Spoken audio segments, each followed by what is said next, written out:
stáli, hele, kdybyste stáli za hovno, tak vás neposlouchali, to je jasný.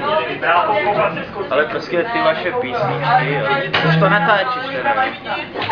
Tak ty vaše písničky mají myšlenku. Mají myšlenku a pak mají prostě abstraktní myšlenky v tom zakomponované do každé ty písničky. Prostě nejsou to mělké písničky. Všechny ty písničky jsou hluboké a mají v sobě nějakou skrytou, chorvatsky je to poruka, poslání, nevím prostě jak to.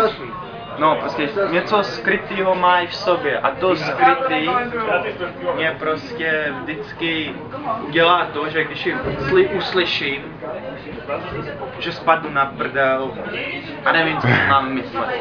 Tak takhle bych nějak prostě ocharakterizoval skupinu Infuze. Opravdu má něco v sobě. Tak to, na zdraví kluci. Jak to